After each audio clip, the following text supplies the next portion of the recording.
রূপপুর পারমাণবিক বিদ্যুৎ কেন্দ্রের ফুয়েল লোডিং কার্যক্রমের উদ্বোধনী অনুষ্ঠানে বক্তব্য রাখছেন বিজ্ঞান ও প্রযুক্তি মন্ত্রী ফকির মাহমুদ আনাম। প্রকল্পটি সম্ভবত যাচাইয়ের জন্য একাধিক সমীক্ষা সম্পন্ন করা হয়। প্রতিটি সমীক্ষায় প্রকল্পটির কারিগরি, অর্থনৈতিক এবং আর্থিক যৌক্তিকতা প্রতীয়মান হয়। 1963, 1965 এবং 1979 সালে প্রকল্পটির বিভিন্ন পর্যায়ে প্রকল্পের দলিল সরকার কর্তৃক অনুমোদিত হয়েছিল। তবে সে সময়ের আর্থিক প্রযুক্তিগত সীমাবদ্ধতার কারণে প্রকল্পটি বাস্তবায়ন করা সম্ভব হয়নি। স্বাধীনতার পর 1977-78 সালে একটি গুরুত্বপূর্ণ সমীক্ষা পরিচালিত হয় এবং সে সময় দেশের সীমিত সম্পদ থাকা সত্ত্বেও সরকার প্রয়োজনীয় বৈদেশিক মুদ্রা বরাদ্দ প্রদান করেন।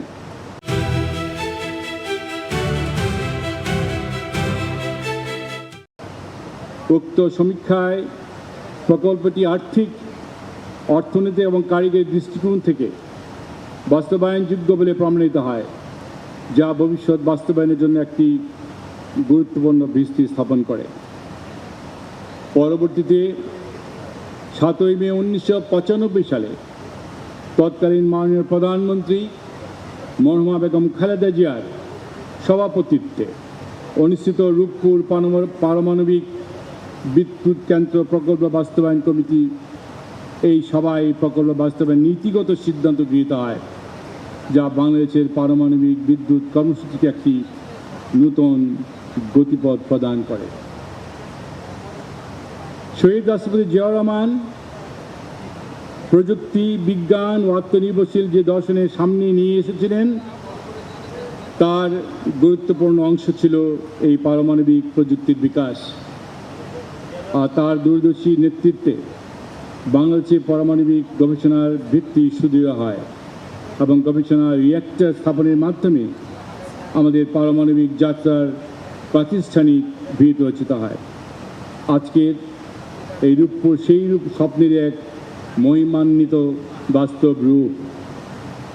বাংলাদেশ জাতীয়তাবাদী দলের নির্বাচনী ইস্তেহারেও বিজ্ঞান, প্রযুক্তি, জ্বালানি, নিরাপত্তা এবং আধুনিক রাষ্ট্র নির্মাণের যে অঙ্গীকার ব্যক্ত হয়েছে, রূপপুর তার একটি শক্তিশালী প্রতিফলন। একটি আত্মনির্ভরশীল, প্রযুক্তি নির্ভরশীল এবং সমৃদ্ধ বাংলাদেশ গঠনের যে স্বপ্ন শহীদ প্রেসিডেন্ট জিয়াউর রহমান সাহেব দেখিয়ে গেছেন, আজ আমরা সেই পথেই এগিয়ে চলেছি। রূপপুর প্রকল্প BVER 1200 প্রযুক্তির 2টি ইউনিট স্থাপন করা হচ্ছে, যার উৎপাদন ক্ষমতা 2400 মেগাওয়াট। এটা বিশ্বের অত্যাধুনিক জেনারেশন 3 প্রজেক্ট। সর্বোচ্চ নিরাপত্তা, নির্ভরযোগ্যতা এবং দক্ষতার সমন্বয়ে এই কেন্দ্র বাংলাদেশের জ্বালানি খাতে নতুন দিগন্ত উন্মোচন করবে। বিজ্ঞান এবং প্রযুক্তি মন্ত্রণালয়ের নেতৃত্বে বাংলাদেশ পরমাণু শক্তি কমিশন এই প্রকল্প বাস্তবায়নে গুরুত্বপূর্ণ ভূমিকা পালন করেছে। একই সঙ্গে বাংলাদেশ পরমাণু শক্তি নিয়ন্ত্রণ কর্তৃপক্ষ আন্তর্জাতিক মানদণ্ড অনুযায়ী সর্বোচ্চ নিরাপত্তা এবং নিয়ন্ত্রণকে নিশ্চিত করেছে। পারমাণবিক শক্তিকে আত্মবিশ্বাস জরুরি, কিন্তু আত্মতুষ্টি বিপজ্জনক।